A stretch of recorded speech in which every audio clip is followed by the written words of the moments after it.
Hola a todos, hoy es martes 28 de junio de 2022 y sean todos bienvenidos al podcast de Historias al Diván, analizando historias por el bien de la humanidad. En el episodio de hoy, un episodio muy especial, traemos la película de Estudio Ghibli, un film de Hayao Miyazaki que se llama El viaje de Chihiro, en inglés conocida como Spirited Away. Ya saben que en nuestro podcast todo el tiempo hablamos utilizando spoilers. Entonces, bueno, sin ir más lejos, le doy la bienvenida al que ocupa el primer cojín del diván. En el primer cojín tenemos a Carlos. Si escucho quejas sobre ti, te convertirás en una cerdita parva. Oink, oink. Muy buenas noches, muchachos. Hoy vamos a tratar una película que francamente me deja demasiadas incógnitas, demasiadas dudas, demasiada complejidad. Ya la iremos platicando. Vamos al segundo cojín. En el segundo cojín tenemos a Olga. Mi primer ramo de flores es uno de despedida. Echavarría. Me tocó la sección mimada de la película. Con velcro en Una la frente película así. que disfruté mucho. Annie ya me está corrompiendo a mí porque ya estoy empezando a disfrutar este anime. Sí, la disfruté mucho, me encantó la película. Ya di un mini spoiler de la opinión. Ajá. Bueno, en el tercer cojín tenemos a Annie. Si te roba tu nombre, no podrás volver a casa. Miranda. Ay, qué susto. Bueno, es una película que personalmente me encanta, es la segunda vez que la veo y ratifiqué por qué me gustó tanto. Y bueno, falta el último cojín. Dame oro y no me tragues, Miranda. Rafael, dame oro y no me tragues, Miranda. Sí, pero era pura pirita, puro oro falso. Ajá. Entonces, no, tragado a todo el mundo. La tragada, pues no. Sí, no, nadie se salva, tragar No a todo el pagaba. mundo. Bueno, entonces estamos hablando del viaje de Chihiro, una película japonesa de Estudio Ghibli, muy famoso, pues este Estudio Ghibli que es uno de los productores de cine más famosos en Japón. También son responsables por películas como La princesa Mononoke o Hermosa. El castillo, ¿cómo se llama la del castillo? El castillo ambulante. El castillo ambulante. Y nos cuenta la historia de una niña de 10 años, Chihiro, y sus padres que están yendo pues a su nueva casa. Se están mudando a los suburbios, pero llegan a un mundo, por accidente llegan a un mundo que es dominado por dioses, brujas y espíritus, donde los humanos desobedientes son convertidos en bestias. ¿Cómo nos fue con IMDb? Pues bien. Aunque no eran bestias, pero pues se les Sí. perdona. No está tan mal. Sí, todos finalmente eran cerdos, ¿no? Sí. Bueno, entonces entremos en materia. Yo hoy quisiera tomar esta primera parte, porque esta es una película que la veo muy llena de alegorías. Me parece que es muy parada en el punto como el simbolismo del crecimiento de esto en inglés lo llaman como coming of age, que es ese paso de la niñez, en este caso de la niñez a la adolescencia. Entonces tenemos una niña que al principio de la historia es caprichosa, es mimada, es consentida por sus padres, y a medida que tiene que enfrentarse a un montón de dificultades, digamos que hay como todo un simbolismo acerca de ella entrar al colegio, a un colegio nuevo, y en ese punto, de manera muy extraña, encuentran una cueva. Entonces, ese mundo al que ella entra, decía alguno de los analistas de esta película, que representa los sentimientos negativos de Chihiro tras mudarse e ir a una nueva escuela, porque empieza a enfrentar su miedo, toda su ansiedad, sin tener a sus padres cerca. Digamos, esta película está estructurada como los cuentos de hadas, y eso me pareció pues algo muy interesante. Está estructurada como los cuentos de hadas, con ese mismo arco, con muchos de los clichés de los cuentos de hadas. El cliché hay un cliché de Hollywood que me pareció muy gracioso verlo aquí, y es el cliché de los adultos idiotas. En esas películas donde los niños son los que mandan, o donde los niños son los personajes más importantes, los adultos nunca se dan cuenta de nada y los adultos son súper torpes, súper tontos, y en este caso los adultos actúan de manera imprudente. Hayao Miyazaki decía que la forma como representó a los adultos tenía que ver mucho con una serie de comportamientos que él vio en Japón, de personas que estaban mostrando muchísima codicia, acaparando todo. Y esto llevó a una recesión a Japón. Y estas mismas personas se quejaban de la recesión económica. Entonces decía que aquí con ellos, con estos papás, él estaba representando eso. Hay unos asuntos muy especiales con respecto al nombre, a la historia, a aquello que te identifica. Y, y cuando tú pierdes tus raíces es difícil encontrar tu camino. De alguna manera es como alguna de las como de las alegorías que nos están haciendo aquí, como de los mensajes que nos están tratando de dar. Chihiro empieza a enfrentarse a un mundo donde tiene que enfrentar diferentes figuras de autoridad más irracional que la que estaba acostumbrada de pronto en su etapa en la escuela primaria. Empieza dependiendo de otros porque no conoce las reglas y toda la historia que nos cuentan aquí es un viaje de crecimiento. Es muy gracioso porque Haku, una de las primeras cosas que le empuja a hacer es a conseguir trabajo. Todas esas ideas de, bueno, vas a crecer, vas a empezar a cambiar. Y ella está llena de miedos, pero empieza a encontrar su valor. Una cosa que me encantó, que es típica de los cuentos costumbristas, de los cuentos de hadas, es como había unas reglas muy claramente establecidas que nadie se podía saltar, ni siquiera la bruja. Entonces había un juramento que la bruja había hecho, que si alguien le pedía trabajo, ella le tenía que dar trabajo, sin importar qué tantas ganas tuviera de hacerle daño. Y es algo que pasa aquí. Entonces siempre en los cuentos costumbristas está el asunto de la regla que no puedes romper. Y por ejemplo con Cenicienta no podía romper la regla de pasarse de las 12 de la noche. Y así pasa pues con un montón de historias costumbristas, de los cuentos de los tres hermanos siempre son no hagas tal cosa y los dos primeros hermanos la hacen, el tercero es el más inteligente. Y aquí esto está pues como estructurado de esa misma manera. Hay también toda una crítica pues a la explotación laboral, a los niños trabajando, y estos niños que me pareció muy, muy bonita la forma como lo construyen. Cuando estos niños entran a trabajar pierden su nombre, dejan de ser niños, dejan de tener una identidad como niños y entran a ser parte de una fuerza laboral, que eso también tiene mucho que ver con toda la historia que conocemos de los niños que han sido llevados a trabajar en distintas partes del mundo y pierden su niñez. Y hay un personaje muy especial que es el personaje sin rostro. Ese personaje de alguna manera es el que se acomoda a todo lo que esté pasando a su alrededor. Entonces, Chihiro es amable con él, entonces sin rostro es amable con ella. Sin rostro recibe un montón de personas codiciosas, entonces él les entrega lo que quieren, todos quieren algo de él, él termina tragándoselos, hasta que Chihiro logra sacarlo de allá, vuelve a ser amable con él y él vuelve a ser amable al final. Entonces sin rostro es un personaje que completamente se amolda a aquello que hay alrededor. Y finalmente hay un acto, ya uno de esos actos finales de ella, que es el acto de madurez más grande de Chihiro, que es que cuando llega este sello tan poderoso, la decisión de ella es devolvérselo a su dueña. Y ese es de alguna manera como un simbolismo de que ella ha completado todo su arco, ha completado todo su crecimiento. Hasta aquí el comentario. Por ejemplo, yo quería comentar de que efectivamente para mí fue muy impactante el que los papás aparentemente se desentendieron de la niña, ahora sí que ellos se enfocaron a comer y les valió queso si la niña se fue de donde ellos estaban y se olvidaron de la niña, ¿no? No porque yo sea muy paternalista, pero perdón, pues si estás al pendiente de tu hijo, pues estás al pendiente, de modo que te desentiendas y ¿qué pasó? Pues a mí esa parte me hizo como que un cortocircuito porque pues estando en un lugar donde pues no hay nadie, ahora sí que siéntate a comer y entre que estás comiendo hasta te desentiendes de tu hijo. Entonces ahí en términos de Freud yo dije, bueno, pues ¿qué está pasando aquí, no? Yo sé que en muchas sociedades los hijos sí hay que dejarlos, hay que ser libres y estoy muy de acuerdo con ello, hay que dejarlos crecer, hay que dejarlos ser, hay que dejarlos encontrar su identidad, pero de eso a abandonarlos en un lugar donde no hay nadie, oye, pues ¿qué onda? Algo está fuera de lugar aquí, ¿no?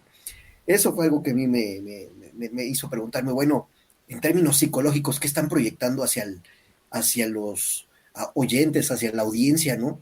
Eso no me quedó muy claro. Sobre todo de haber estado viviendo, de haber vivido en Japón, la gente no es así, la gente no se abandona de su familia o de sus hijos, al contrario, tiene unas raíces demasiado fuertes. Entonces, eso me hizo mucho cortocircuito en la película. Eso desde el lado de vista de Freud. Bueno, entonces los invito, si ¿quieres decir algo sobre esta parte? Sí, yo ahí a aclarar algo. De ahí más o menos lo que muestran de los papás es que ellos se vuelven en cerdos, perdón, porque son consumidos por su propia codicia.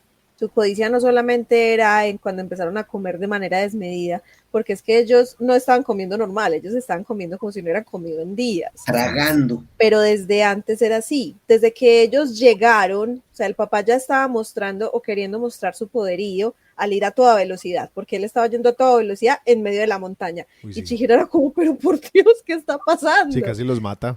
Sí, entonces cuando llegan al portal, que está el guardián, que es la roca esta que era el que no les dejaba pasar el carro, ellos tenían la opción de devolverse, pero no, ellos querían seguir avanzando porque ellos eran los adultos. Ellos sabían lo que estaba bien. Esa fue como la lectura que yo hice. Y incluso cuando ella les dijo, pero es que el edificio se está quejando, o sea, el lugar no los quería dejar pasar, ellos dijeron, no, vamos a seguir. Sí, Porque que me nosotros somos los importa. adultos. ¿Qué me importa? Exacto, así fue. Bueno, entonces los invito a que sigamos con las narrativas y lenguajes. Para mí, esta película en particular, el lenguaje pues simbólico es total. O sea, yo pienso que de todas las que hemos visto es donde más simbolismo encontré. Que esta clase de cine está lleno de símbolos, pero en esta pues prácticamente no había una línea sin un símbolo. Y me encantó, pues desde todo punto de vista, está muy bien narrado, muy bien contada la historia. Desde, bueno, me dio mucha risa porque todos hemos tenido, no sé si han tenido jefa bruja, pero Sí. aquí hay una bruja literal. Pero yo siempre decía, siempre la jefa es una bruja, ¿no? No siempre, Y pues, todos pero son literales. Y no muchas todos son veces, literales. Sí, a sí. veces, uno no sabe, de pronto también sale con la escoba por la noche y todo eso, pero eh, ese símbolo del explotador codicioso, entonces lo pone el director muy acertadamente en una bruja. Que la bruja en la tradición nuestra, también, en el folclore nuestro, también es como una exprimidora, pues, una sacadora de sangre, hasta el aire le saca a uno y todo eso. Entonces, Opresora. es una opresora. Entonces, muchos simbolismos y me gustó mucho, me parece que en el anime se cuidan mucho de la fotografía. Es más, hacia el final, cuando se están regresando, me pareció, si no hubiera habido un detallito por allí, casi parecía una escena real. Estaba tan bien realizado. Cuando se está alejando el carro por el follaje y el carro se aleja y se ven las hojas, parece que fuera una escena real. O sea, yo decía, si no se viera el carrito como tan dibujadito, pasaría por una escena real. Me parece una manera de contar una historia cuidando mucho los detalles. Y cosas que inclusive no caí en cuenta, sino que luego leyendo un poco sobre la película dije, de verdad, sí. La entrada al principio es roja, la entrada al final ya no es roja. El, La piedra este tenía cara, personaje, después ¿cierto? no. Cambia. ¿Cómo?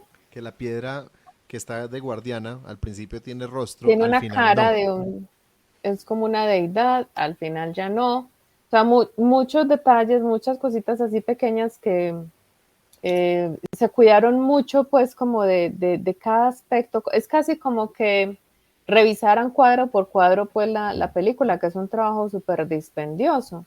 Pero yo pienso que es por eso, porque la cuestión simbólica es tan fuerte, está tan presente en la narración, que hay que cuidarse mucho de cada imagen que aparece porque puede representar algo. Y digamos que no se quiere dar la idea equivocada. O sea, el director tenía muy claro lo que quería expresar y recurrió, digamos, a esa clase de símbolos, por ejemplo, el sin rostro, lo que ocurre con el sin rostro para reflejar la codicia. Y la actitud de ella para mostrar que ciertas cosas pues no sirven de nada frente a la pérdida de un ser amado, que yo pienso que es lo que hace crecer a Chihiro.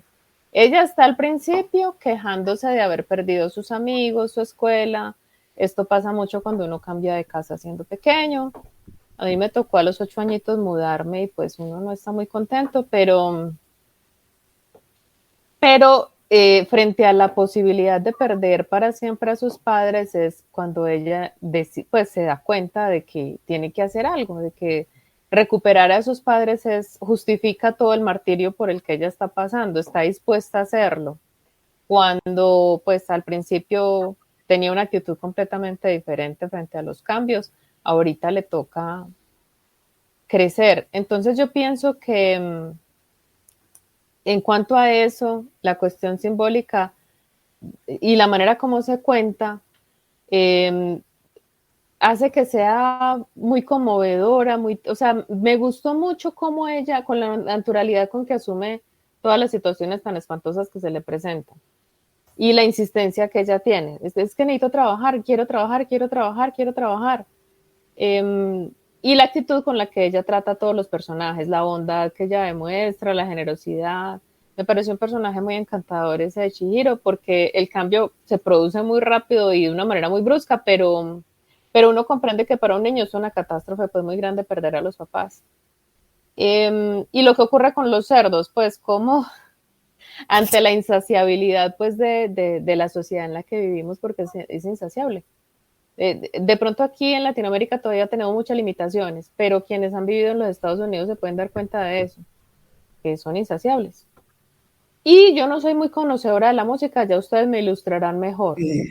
Me pareció muy bonita, muy adecuada, muy bien usada. Yo pienso que esta gente son de los que mejor usan el recurso de la música para expresar emociones y para conmoverlo a uno. Sí. Hubo varias escenas que casi me ponen a llorar, porque eran escenas muy lindas, la escena, sobre todo las escenas con Haku, me parecieron hermosas. Sí, cuando están como descendiendo del cielo, desde las escenas más lindas. En fin, hay mucho que decir, pero me parece una historia muy bien contada, a base de símbolos, a base de la tradición pues que corresponde a ellos, de una historia real, donde allá existieron baños y había mujeres que bañaban a los señores. Las yunas. El sacar el espíritu del río, el río al que limpian. Me pareció también un simbolismo hermoso de una persona que con su bondad puede hasta limpiar la naturaleza, purificar, bueno, y como nosotros en nuestra codicia, porque la basura tenía también oro ahí, ¿cierto? Y esos barcos que están hundidos en el fondo del mar, en gran parte es por eso, porque pues de Inglaterra decían, vaya, intercepte unos barquitos españoles a ver si nos cuadramos aquí de plata, que estamos muy endeudados acá en Inglaterra. En fin, toca muchos temas y temas muy profundos. No nos alcanzaría. Yo pienso, a veces cuando veo estas películas digo, qué lástima que haya tan poco tiempo para hablarlo. Deberíamos tener 3 capítulos de la misma película para poderla desmenuzar. Pero sí, la disfruté mucho, recomendadísima. Quienes escuchen el podcast y no la hayan visto, véanla. Para toda la familia. Yo con respecto a la música sí quiero decir en esta sección que obviamente hay unos motivos melódicos muy lindos, están compuestos de una manera muy bonita, pero digamos que la música está compuesta también, o sea, hay como 2 elementos fundamentales en la música que son la melodía y la armonía. Obviamente también el ritmo, sí, pero la melodía y la armonía se combinan para generar toda una atmósfera, como todo un paisaje sonoro. Entonces, la melodía aquí es una melodía muy linda, muy pura, muy dulce, pero la armonía introduce un montón de acordes que dan unas sensaciones distintas, unas sensaciones extrañas, distintas a lo que uno esperaría con esa línea melódica. Entonces, con eso nos están mostrando este mundo que se desacomodó, un mundo que no funciona igual, en el que ella ya no está cómoda, pero que está lleno de magia, está lleno de aprendizajes y de cosas muy distintas. Me parece que la música es magistral a la hora de acomodarse a cada momento de la película. Como estás diciendo, Olga, yo pienso que aquí hay muchísimo concepto detrás de cada nota y de cada acorde que se pone. Vamos entonces con la construcción de mundo. Perdona, aprovechando el tema de la música rapidísimo. Cuando lo empecé a escuchar me recordó muchísimo a un tremendo músico llamado Ryuichi Sakamoto, que ha trabajado en infinidad de trabajos, distintos álbumes, pero tiene uno en particular, y yo pensé que la música era extraída justamente de este álbum, que hay una canción en particular de él que se llama Forbidden Colors, se convirtió muy popular porque era la música de un juego de los ochentas, un videojuego de los ochentas y la convirtieron en música. Perdón, no sé, se apropiaron de esta música para hacer la música del videojuego. Era el Karate Championship de aquel entonces. Es un videojuego de los ochentas, imagínense, ya tiene un muy buen rato esto.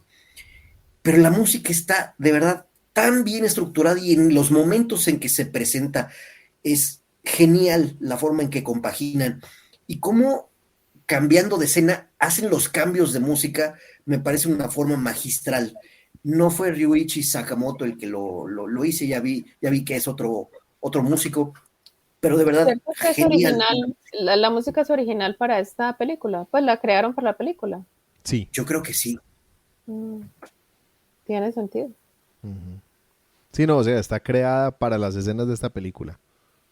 Lo que hablábamos en la de John Carter, que es todo lo contrario, que es música compuesta pero como para aplicársela a alguna película.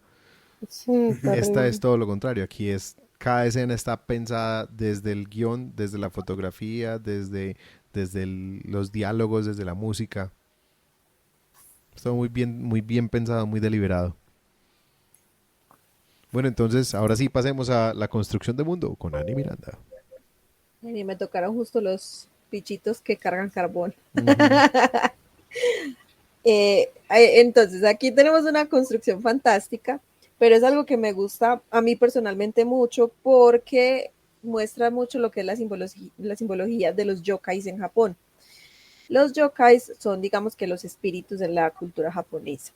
Entonces, los yokais, dependiendo de, digamos, de lo que están influenciados, tienen ciertas características. Esos bichitos negros, que eran los que cargaban carbón, se llaman los Susuwataris, que son espíritus que se alojan en casas abandonadas.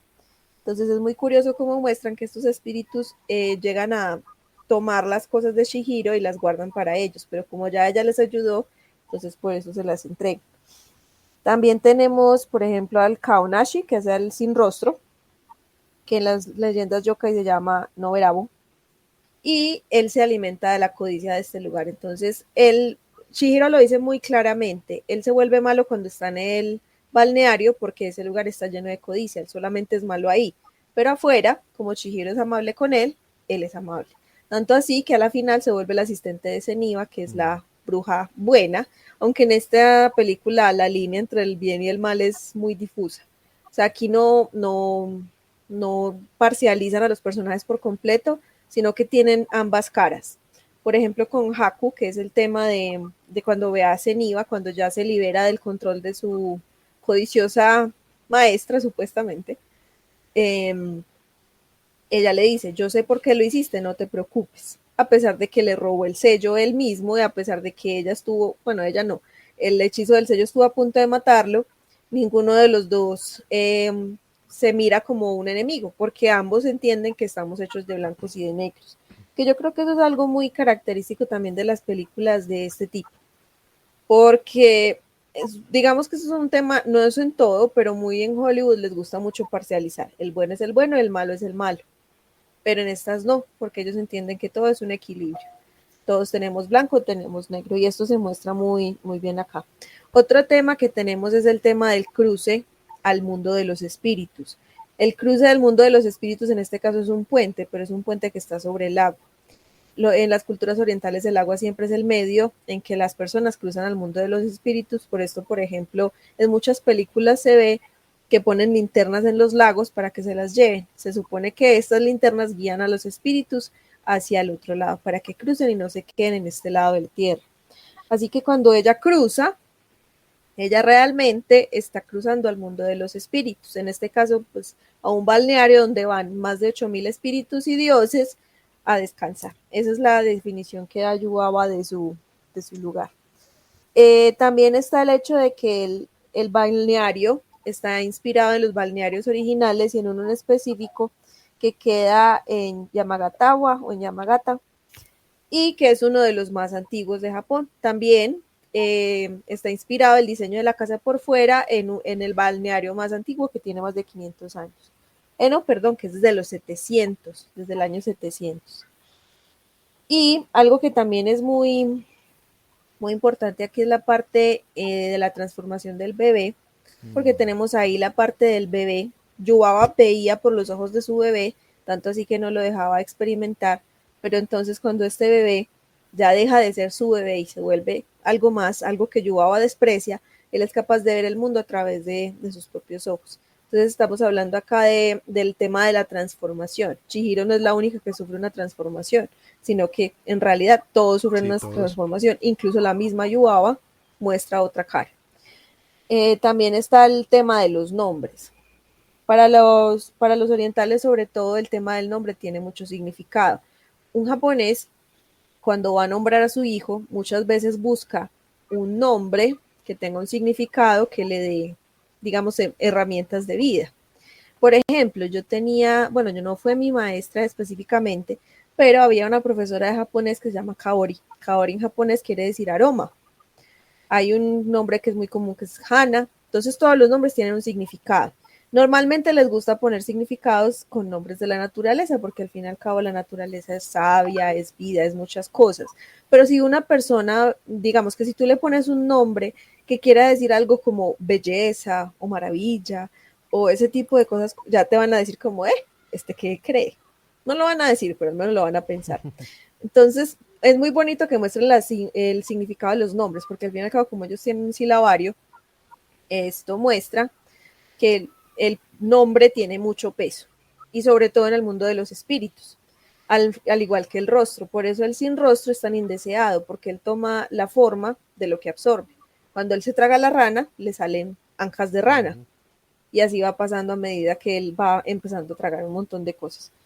Así que tenemos eso. Y algo más, que es algo que aparece, por ejemplo, en Avatar, es el simbolismo de cómo yo puedo influir en el mundo de los espíritus. Como Chihiro, siendo una niña, siendo tan pura y al no haberse dejado corromper, fue capaz de influir en el mundo de los espíritus, porque se supone que los espíritus son mutables y son maleables.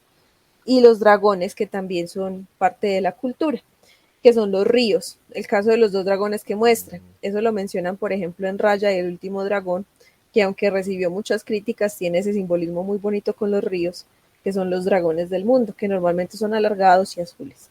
Eso es como lo que puedo mencionar yo de la construcción del mundo.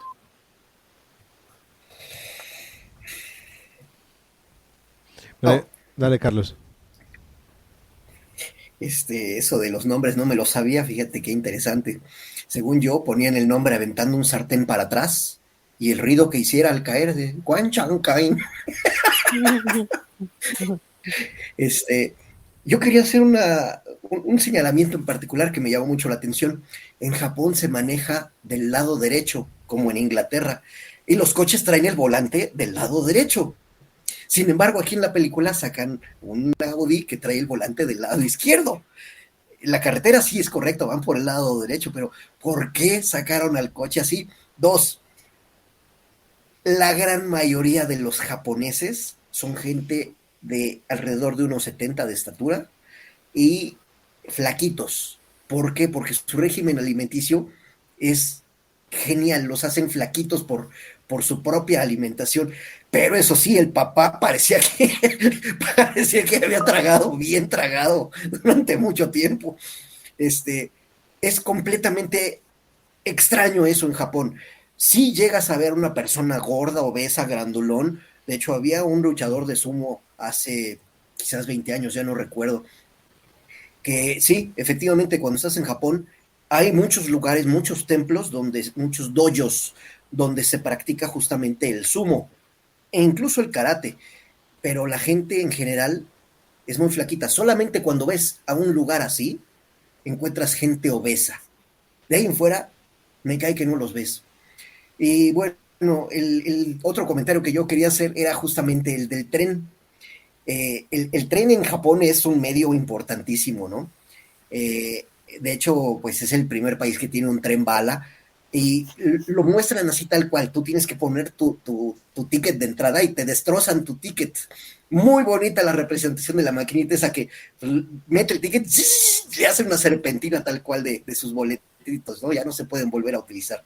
Muy bonito cómo lo ilustran ahí. Pero sí, lo del coche me hizo cortocircuito, pero total. Dije, bueno, ¿esto qué trataron de representar aquí?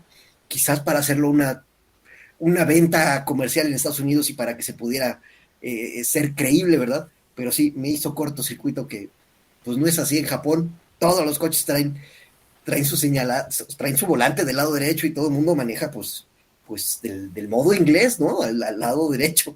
Entonces me llamó mucho la atención esa situación. Y ya, hasta ahí el comentario de construcción.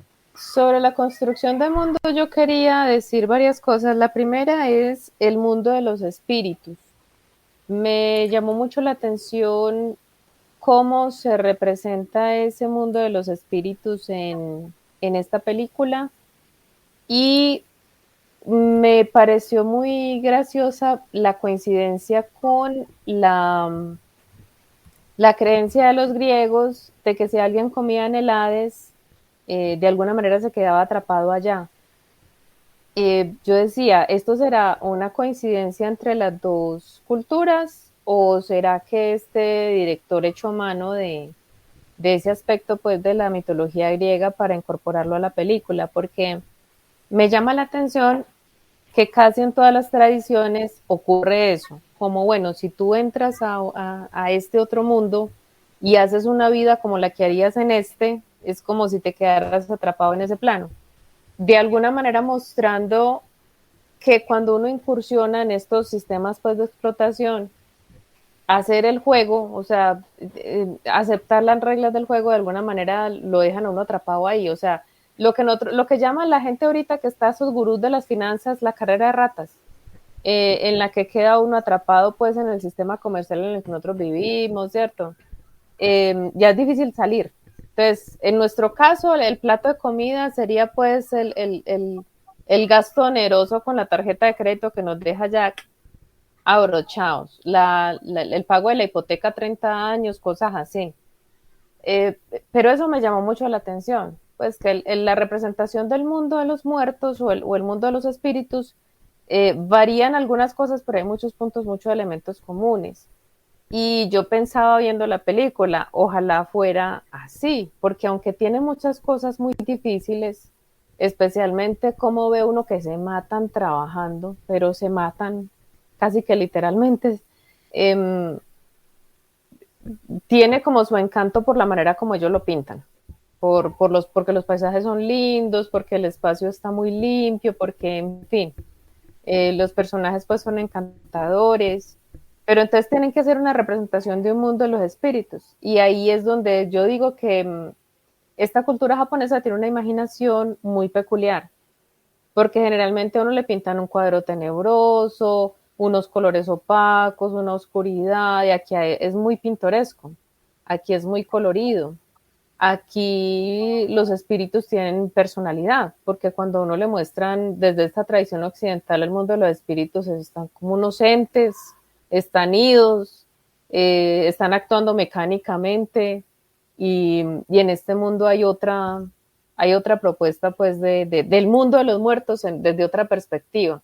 Y bueno, y la contraposición de una bruja y su hermana gemela, que es como la contraposición también espiritual, una representando la codicia y otra la generosidad, una como de alguna manera la maldad, la otra la bondad, y que siempre hay un ladito flaco.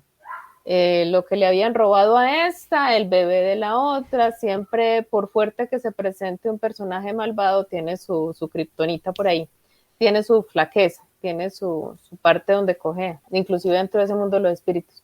Esa construcción de mundo me pareció pues encantadora, la disfruté mucho.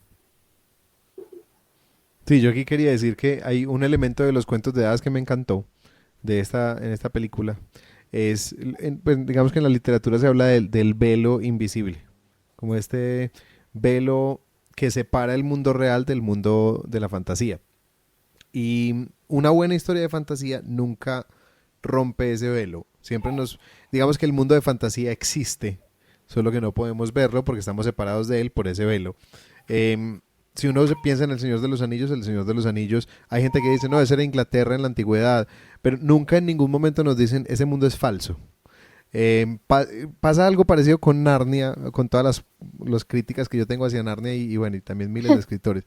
Pero con Narnia también ocurre, es un mundo que existe y que estamos separados de él ahí lo pintan como unos portales Hay ciertos portales que nos pueden llevar a Narnia que son completamente impredecibles. Pero en el mundo de Harry Potter también están ese velo invisible.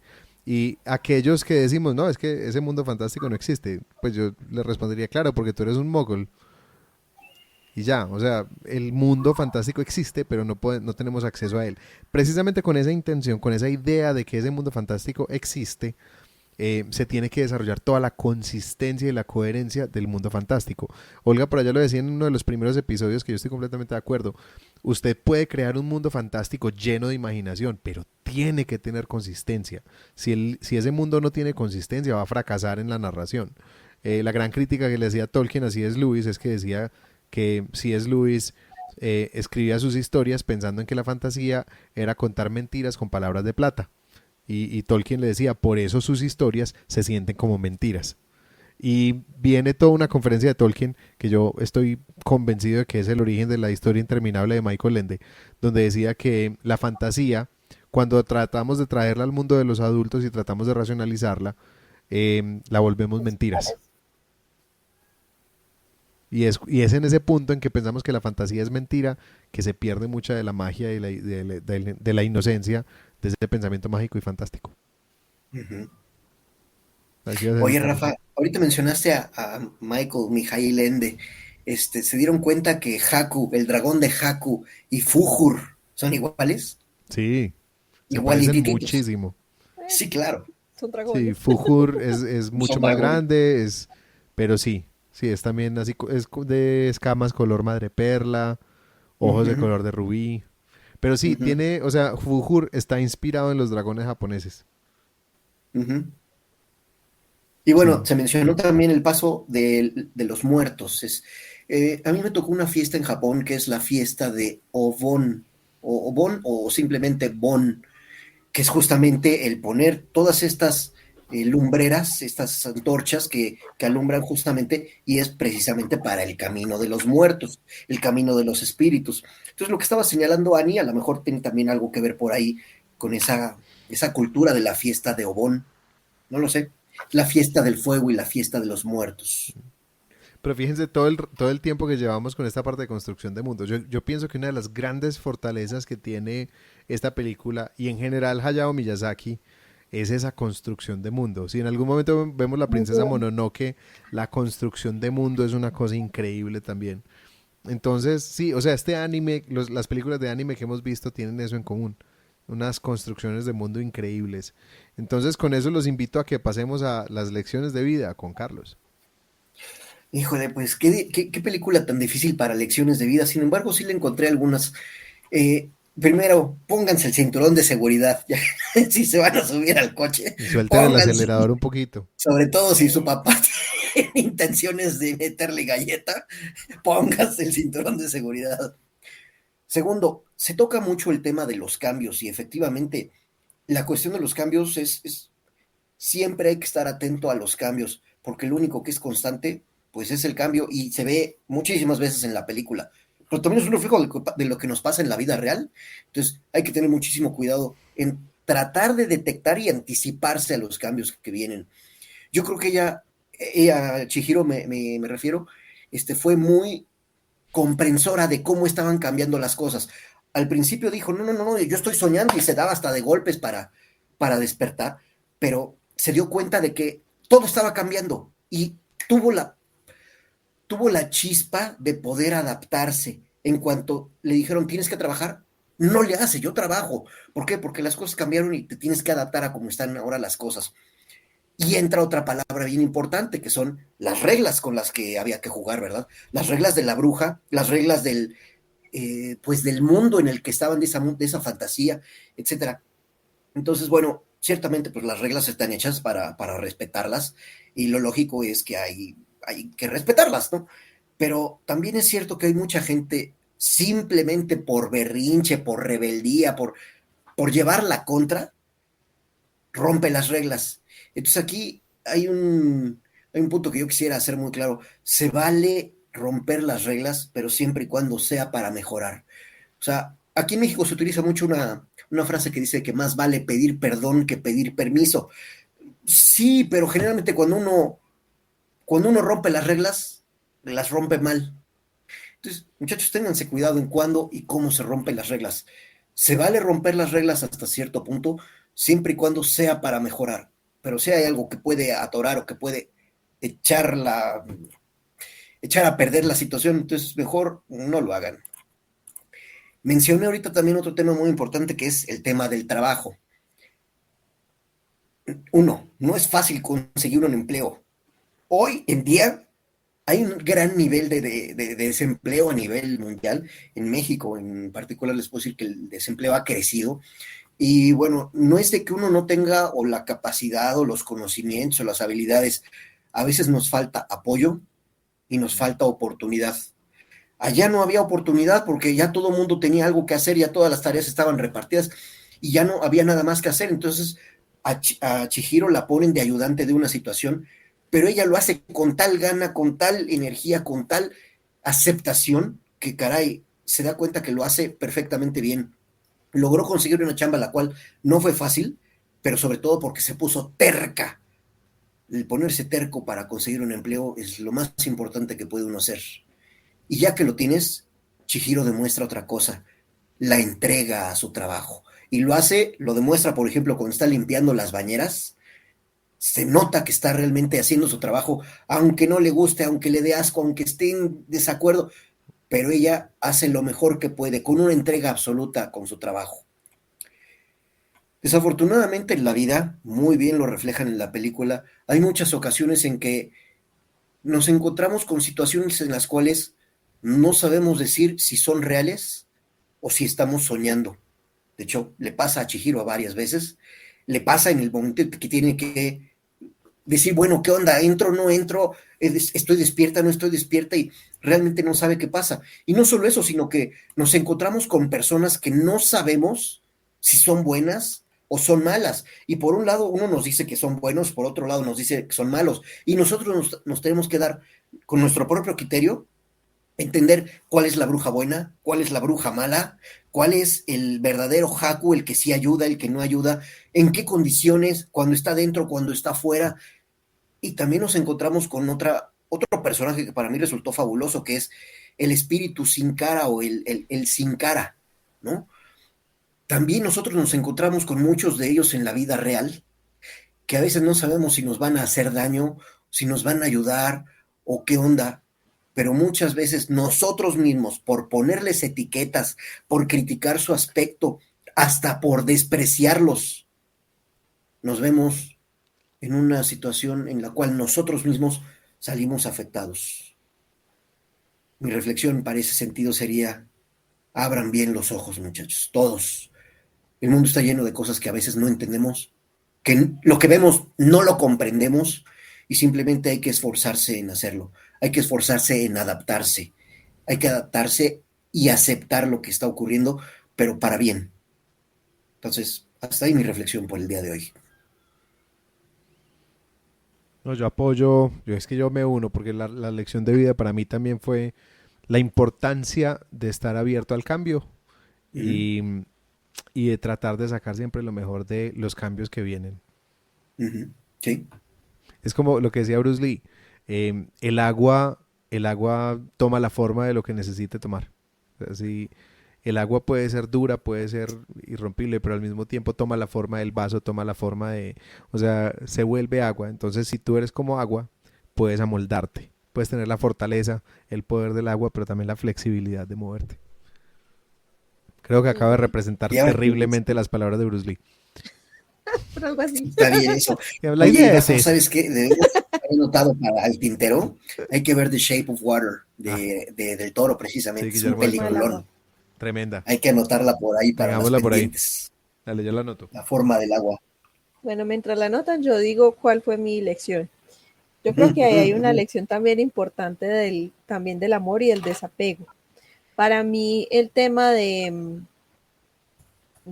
Haku, cuando ya es Kohaku nuevamente, que deja ir a Chihiro cuando le suelta la mano, es su forma de decirle, te amo tanto que te dejo ir, porque le dijo, no mires atrás. Entonces ahí me acordé del tema de Orfeo y de Eurídice, cuando él la podía sacar siempre y cuando no mirara atrás, pero obviamente mira y entonces Eurídice queda atrapada en el inframundo. Sí. En cambio, Chihiro estuvo a punto de mirar atrás, pero se acordó y dijo, no, no puedo mirar hasta que no cruce el portal. Pero Haku, a pesar del amor que le tenía a Chihiro, la dejó ir, la dejó marcharse sin él, porque ya Yubaba le había dicho que cuando Haku volviera, lo iba a matar. Así que nos queda ahí la incertidumbre de qué pasó con Haku, empezando por ahí. Y también está la importancia de eso, del desapego de Haku y de algo que yo he escuchado ya en algunas narrativas japonesas, y es digamos que la prohibición del amor entre los espíritus y los humanos, porque los espíritus son estáticos, mientras que los humanos son cambiantes. Y eso se ve muy bien con Haku, porque a pesar de que la salvó cuando era una niña pequeña, él siempre recordó a Chihiro, él se enamoró de Chihiro, a pesar de que solo la había visto una vez. Tanto así que era su nombre lo único que recordaba. Chihiro apenas lo recordó. Y una cosa que dicen muy bonita es, aunque no te acuerdes, las cosas no se han olvidado. Y eso se muestra cuando ella, montando nuevamente a Haku, recuerda el episodio en el río. Así que es la importancia de eso, es la importancia del amor, del desapego y de la memoria. Muy bonita reflexión. Muy bien. Gracias. Olga, No se ¿tienes te oye. algo para agregar en esta parte? Estaba hablando con el micrófono cerrado. Que sí, me parece que el amor es lo que utiliza este director como una oposición a la codicia, y me parece que la manera como se expresa el amor en la película es muy tierna, porque es un amor como desprovisto de eso, de codicia. Por eso el desprendimiento del que habla Annie, porque digamos que la expresión más pura del amor es la generosidad. Y Chihiro es una persona muy generosa. Entonces, yo pienso que por eso es que fue la persona capaz de purificar ese espíritu del río, porque pues a ella le dieron, la bruja ya le había dicho que le iba a dar el peor trabajo que hubiera. Y ese era uno pues de los peores. Pero entonces, digamos que la pureza de espíritu de ella ayudó a purificar a ese río que estaba tan contaminado por la codicia de los hombres. Y me parece que hay mucha generosidad en el amor, en todos los amores pues que conocemos, en el amor de los padres hacia los hijos. Cuando el amor es genuino, es real, uno es muy generoso. Uno, como decimos aquí en Colombia, nos quitamos el pan de la boca para dárselo a los hijos. También aquí en México. Y lo mismo, ¿cierto? Uno no los está reteniendo. La gente que actúa egoístamente en realidad no los ama. Con la pareja lo mismo. La pareja que no le permite a uno divertirse, ni crecer profesionalmente, realmente no lo ama. Dice de dientes para afuera, pero el amor es muy generoso. Entonces me parece que mi lección de vida de esta película es pues eso, lo generoso que es el amor, la generosidad que hay en el amor, la pureza de un espíritu que está dispuesta a amar sin apegos y sin exigir nada. Que el amor en realidad es un sentimiento muy puro, que el amor puede purificar, digamos, la codicia, la maldad, las cosas pues que... De alguna manera es como si este director nos dijera, si en el mundo hubiera amor, pues nos libraríamos de, ¿cierto?, de todas estas bajezas que estamos observando en la película, representadas pues por los cerdos, ¿cierto? ¿No? Hay un escritor paisa que es, cuando estaba viendo la película me acordé de él, porque él representa al paisa. Los paisas tenemos mala fama en Colombia de ¿cómo se llama eso? En mi familia le dicen ventajoso. Al que está mirando cómo le saca ventaja de una situación, como un aprovechado. Eso. Y entonces él pinta más o menos como estos cerdos al típico empresario paisa aprovechado que explota a los empleados, que se aprovecha de los socios, que explota al proveedor, que, en fin, entrega un producto de baja calidad, en fin. Entonces me lo recordó mucho. y es lo opuesto pues al amor. El amor es muy, muy generoso, es muy puro, es muy bello. Me gustó mucho esta película, la disfruté mucho, de verdad. Y tiene muchas lecciones, me parece que esa es una. Cómo presenta el amor y cómo presenta la codicia como lo opuesto al amor. Bueno, ¿y ustedes creen que lo habríamos hecho mejor? Yo habría puesto el volante del lado derecho. Yo ni siquiera me fijé en eso. Ay, tampoco. Entonces me pasó totalmente desapercibido. Yo Sí, estaba más también. preocupada porque se fueran a chocar. Yo personalmente creo que lo único que habría hecho sería mostrar un poco más sobre Haku y Chihiro, pero porque mi personaje favorito es Haku, entonces mi opinión es bastante parcializada. Yo no entiendo por qué en el mundo japonés siempre pintan los monos de unas maneras, de maneras muy raras. O sea, ¿por qué la bruja tenía una cabezototota, no? ¿Cómo es que había un bebé gigantesco? Ese tipo de cosas a mí no me cuadran. Entiendo que es una película anime y que está una representación, pero de verdad yo no entiendo por qué hacerlo así. A mí eso no me gusta, me saca un poco de quicio y yo lo habría cambiado. Pudieron haber hecho exactamente el mismo mensaje con personajes de un tamaño normal, ¿no? De todos igualitos. Entonces a mí, por ejemplo, lo de la bruja me, me causó como que un cortocircuito muy feo. Eso y la situación de la música que yo diría es espectacular, eso no hay cómo mejorarlo. La verdad es que eso fue genial. La película yo no quedé a gusto con ella, no me transmitió quizás lo que tenía pensado el autor o el director para transmitirla. A mí me dejó un poco inquieto. Yo creo que yo le habría cambiado el mensaje, porque no encuentro un mensaje que realmente está aportando la película. ¿Hasta ahí? A mí me encanta cuando una película no se centra en dar un mensaje. Me encanta eso. Porque yo pienso que, o sea, fíjate que todas las lecciones que sacaste y todas las lecciones que sacamos todos de observar, de ser testigos del viaje de esta niña. Yo pienso que cuando una película está bien contada, no hay necesidad de que trate de dar un mensaje. Pienso que de pronto esta película sufre un poquitico en términos del ritmo de los eventos. Es un poquito caótica como en la trama, en la línea de la trama. Sin embargo, pienso que funciona. O sea, y digamos que esa característica caótica tiene mucho que ver con este director, porque a él no le gusta escribir guiones. Él dice que él empieza a descubrir la historia hacia dónde va, él tiene una idea general, pero empieza a descubrirla a medida que empieza a dibujar los storyboards. Y él dice, o sea, yo dejo que la película se me revele mientras la estoy realizando. Entonces hay una característica un poquito caótica que de pronto a mí no es lo que más me gusta en una historia, a pesar de que pienso que hay muchísimas virtudes en esta historia, pero pienso que a mí me gustaría que estuviera un poquito menos caótica y que hay unos momentos en que yo siento como que se cae. Pero me parece que en general hay unos conceptos muy buenos, unas imágenes preciosas y un viaje como del personaje inicial muy especial que nos muestra toda su transformación. Yo lo único que hubiera hecho diferente es lo del recuerdo del río. Yo no sé cómo lo hubiera hecho, tal vez, no sé, que se hiciera referencia al incidente del río durante el viaje, como, ay, Chihiro, porque uno cuando ha sufrido un evento traumático, eso lo deja marcado y lo deja con unos temores, entonces como que ella tuviera un miedo del río y bueno, a veces uno no sabe de dónde viene y tiene que ir a terapia y entonces descubre que es que cuando estaba chiquito se cayó al agua, se iba a ahogar.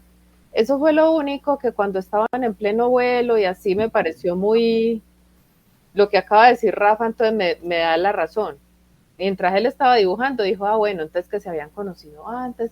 Eso le pasa a uno también cuando está escribiendo. O sea, después de que ya escribió algo, dice, ay, claro, es que ellos tenían que haberse conocido antes para que aquí, como que si le hubiera ocurrido en el momento, entonces por eso surgió ahí, que no me parece el lugar para que, o sea, hubiera dado unas pinceladitas antes de que se conocían de antes, de que ya se habían visto, me parece que lo conozco, me siento como muy, muy, a veces pasa eso, ¿no? Como me dices, Total. Y luego cuando ocurre que se conocían del pasado, uno dice, claro, esa es la razón por la que hicieron ese clic y todas esas cosas.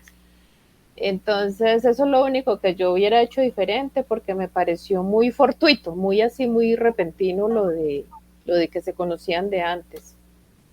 Y yo pienso que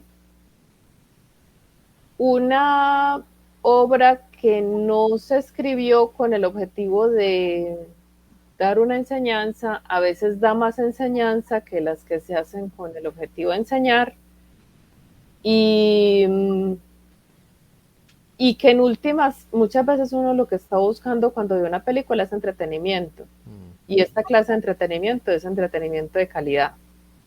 Pero a mí me parece que sí tiene mensajes. Sí. Y hay cosas que a mí no me gustan, pero ya corresponden a esa cultura. Entonces son cosas que uno no le puede cambiar porque pues estaría traicionando la tradición de la que viene. Los japoneses son así como tan fríos y como tan ocultadores de sentimientos y como tan... bueno, y lo que decía Carlos de la forma de los personajes, yo pienso que también corresponde al simbolismo. Siempre ¿cómo representas tú, Carlos? ¿Cómo representas la codicia? La gordura es una representación de codicia en muchas culturas. Inclusive esa imagen gorda de la reina Victoria en ese tiempo tan imperialista de Inglaterra, pues donde querían comer el mundo, a ella la ponían comiendo después la India, comiendo de todo, y estaba así con la cara redonda, gorda. Entonces el bebé gigante y gordo, llenito, templado, de alguna manera representaba como eso. Y la bruja pues con su cabezota, con su cara fea, o sea, la fealdad de la maldad, la fealdad de la codicia, la fealdad... Mire los anillos, las uñas largas. ¿Qué tal la joyería? Sí, entonces era como personificar la codicia en ella, personificar la glotonería, pues los excesos, el exceso de mimo. Cuando un niño está muy mimado, ¿cómo representas eso también? El tamaño del bebé y la ropita. Ese niño que era lo más grande en la vida de ella es gigante. Es gigante. Es gigante, entonces es por eso, corresponde como a que todo es así simbólico. Y también me ponía a pensar eso a mí, o sea, tan duro que es para uno que no maneja esos lenguajes, poner en símbolos lo que uno quiere contar. Digamos, me toca personificar, y esto, por eso también yo decía, tiene mucha coincidencia con el mito griego, porque la desgracia era una señora. Y parece que hubiera pasado la desgracia, cuando siempre le pasaban cosas malas y cómo la representa uno. Cuando los griegos hacían esa estatua, les decían, es que acuérdese del mito de fulano de tal, entonces vamos a hacer una representación de eso, la vamos a poner aquí en esta esquinita del palacio. Represente pues la lujuria, esa imagen de la justicia que tanto pues nos ha golpeado a nosotros, vendada con la balanza, en fin. Entonces sí, corresponde a eso, a la representación que ellos hacen de esas pasiones humanas tan desagradables que de alguna manera ellos sienten que es una influencia en el mundo de los vivos. Que yo pienso que lo duro pues del enfrentamiento con ese otro terreno es encontrarse como esa otra cara de la moneda. ¿Por qué? Porque uno quiere ver una persona muy bonita, una reina de belleza, en un carro de oro, pero detrás de eso, ¿qué hay? Toda esa fealdad. Bueno, ya, no digo más. Yo en un momento me alcancé a preocupar viendo la película, cuando Chihiro empezó a llorar. Por el tamaño de los lagrimones, yo dije, se va a deshidratar. Sí, y hasta ahí la nota. Ani, ¿vas a decir algo sobre lo que habrías hecho mejor? Yo ya lo dije, que lo único es que yo habría dicho, habría puesto más momentos con Haku Chihiro. Eso sí. Bueno, no, entonces... Realmente yo no le cambiaría nada más. Realmente ha sido un episodio muy interesante, lo hemos disfrutado mucho. Fue una película bastante distinta a lo que estamos acostumbrados, me parece muy interesante, una narrativa muy especial. Y bueno, los invitamos a que nos acompañen la próxima semana, esperamos que les haya gustado. Recibimos una recomendación de una película que ya quedó en la fila, ya muy pronto la estaremos viendo. La próxima semana vamos a ver una de las películas que yo más he odiado en toda mi vida. Vas a decir peores. No, es que es difícil decir. Uno después de ver The Room, después de ver Sharknado, uno como dice que esta es de las peores. Pero bueno, de todos modos, esta es una película de vampiros brillantes Y que se hombres llama lobos. y hombres lobos que tienen en el contrato que se tienen que quitar la camiseta cada 5 minutos. Se llama Crepúsculo. Sí, la vamos a ver. Sí. Perdónennos. No, lo sentimos. Pero no, Rico, vamos a reírnos. Por regla general, vemos una película mala de vez en cuando para equilibrar la balanza. No, vamos a darle una oportunidad justa pues a esta película, a ver qué tal. Yo estoy súper sesgada. Yo también, es que yo ya me la vi.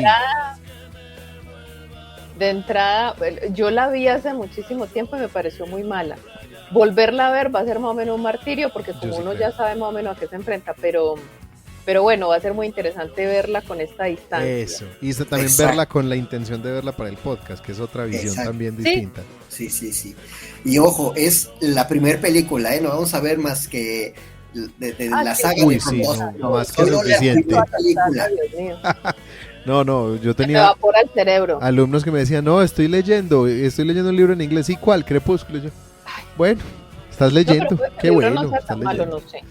A veces Eh, la versión cinematográfica es horrorosa y Es no igual sé, de no malo. conozco los libros. Eso ¿Ustedes escuché. han leído los libros? No, yo no me Yo me acerqué. he visto, Yo pero uno. no, tengo muchas personas que lo han leído. Yo me he leído en muchos análisis, cosas como que no aparecen en la película, pero aparecen en el libro. Que si la historia tuviera un fondo importante, serían cosas interesantes. Pero eso ya lo diré en mi parte del podcast. Exacto. Pero en realidad, el fondo de la película y el libro es exactamente el mismo. Bueno, entonces dejemos algo para la semana entrante porque aquí seguimos. Pues. Sí. Sí. Dejémoslo. Entonces la próxima semana estaremos viendo Crepúsculo. Nos despedimos hoy con nuestras redes. Empecemos con Ani. Ah, para que me hagan bullying. Bueno, está bien. Por ahora siguen siendo las mismas. Eso sí, dígalo, que lo diga Olga. No han cambiado. Sí, no ha cambiado, pero próximamente habrá noticias. Ana Isabel Miranda Chavarría en Facebook y Aranía 28 en Instagram. Bueno, sigamos con Olga. Olga Chavarría, escritora, en Instagram, en Facebook, en TikTok y mi sitio web, olgachavarría.com. Ay, me pueden leer gratis en WhatsApp. Bueno, Carlos. Yo estoy disponible en mi sitio web, cabarsal.com, y ahí encuentran ligas a mis redes sociales. ¿Y Rafa? Bueno, a mí me encuentran en Raf Miranda Mus en Instagram, en Facebook como Miranda Historias o Rafa Miranda Escritor. A nuestro podcast lo pueden encontrar en www.historiasaldivan.com. También nos pueden encontrar en Facebook como historias.al.divan, en Instagram como historias.divan. Nos pueden mandar correos a historiasdivan@gmail.com. En nuestra página web www.historiasaldivan.com también encuentran links a todos los servicios de podcast donde nos pueden seguir. También pueden escuchar los episodios directamente desde ahí. Obviamente también pueden hacerlo aquí en YouTube. Pueden seguirnos, toquen la campanita, suscríbanse a nuestros canales para que les lleguen todas las notificaciones. Y bueno, esto ha sido todo por hoy en el episodio número 26 de Historias al Diván, analizando historias por el bien de la humanidad. Que tengan una buena semana y hasta la próxima. Chao.